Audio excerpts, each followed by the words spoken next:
So that leads me to, I'm going to say, my second last question. What do you feel or believe could be the silver lining to this pandemic in terms of the professional tennis tour?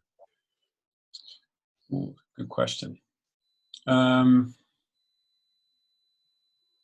think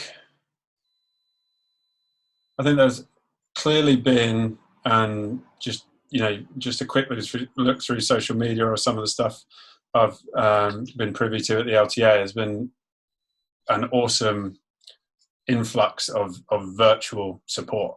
Mm-hmm. I think the amount of creativity out there, from helping a 10-year-old develop some skills through to sports science and medicine teams around the world, like really supporting Mm-hmm. their elite athletes in world-class ways across sport.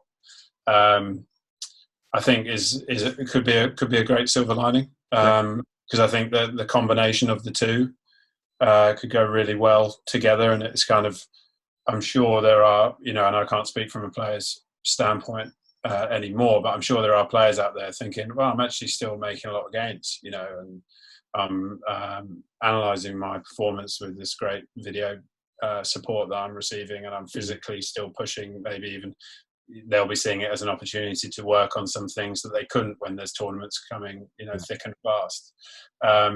So yeah, I'd say silver lining would be that virtual support, and then also possibly that we're all okay if things slow down and we take a minute and stop. Yeah. I remember struggling with that at players. Something I think a lot of players would reflect and say they got better at resting as their career went on. Yeah. I remember early 20s of genuinely struggling to take a week off and not feeling a bit guilty about it. So if this goes on, hopefully it will resolve itself quickly. But if it does go on for 2, 3, 4 months, and players and coaches come out of it and see that actually their game is quickly back up to speed and they're physically in a good spot, then it will encourage people to take breaks, which I think is only a good thing mentally and physically. Yeah, definitely. I'm going to throw something on the table here, right? I've been thinking about this a lot. I listened to a podcast a few months ago from a coach called, now I might pronounce it wrong, but Mark Lucero. He used to work for the USTA, but he now is, or was, the joint coach of Steve Johnson and Nicole Gibbs. Okay. And he threw out an idea on this podcast. And again, it was kind of the way before any of this stuff kicked off. And even the host of the show was kind of going, oh my God, that'll never happen. But the more I think about it in terms of joint solutions, and his idea was that from the US Open onwards, typically it tends to go, you've obviously got maybe historically a Davis Cup tie, and then you would go into maybe the Asian swing, and then the indoor season in Europe and so on, and then finish with the World Tour finals. We all know that the season is too crammed and too big and so on. So I do think that this will be one silver lining, is that there might be,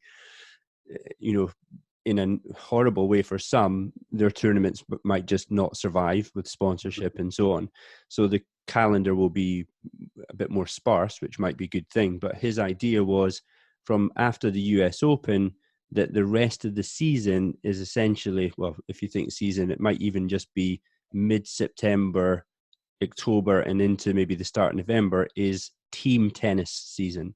Nice. Yeah, and it was a whole thing of, he didn't go into this detail, but of course I've reflected the ass out of it. And I was thinking, imagine if there was a way that we could have a team season from, say, mid-September to even mid or start of November, and that paid a reasonable wage for all of the professionals that took part in it. Yeah. I mean, and it meant that the rest of the year is not such a burden, because they've got this bank or a wage or a fund that they can then dip into and so on for the actual tour. So the tour is, an opportunity to gain rather than the opportunity to survive. Right. So it was that idea. Yeah. Now, of course, straight away you're going, well, where's Davis Cup fit in? What about the World Tour finals? So, I'm not here to solve the world's problems, but I do think there's an opportunity that, I was speaking to a guy who was an ex-tour pro the other day, and I was speaking to him about his finances. And I said, how did you operate it? And he went, oh, it was just, excuse my language, a shit show. It was just, in hindsight, I didn't have a clue what I was doing. But I was saying, well, what about making yourself a limited company, paying yourself a wage, paying yourself a dividend when you get the chance? Your expenses are huge, that kind of professional way. And he was like, oh man, no one ever told me anything like that when I was playing. So I just love this idea of a period of the year is you get a wage or a steady income.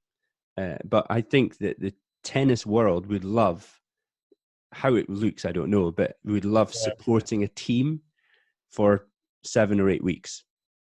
Yeah, no, I really like the idea. And I think that just jumped out to me when you were saying there about the salary part of it, is just thinking through other industries that are largely commission based. Yeah.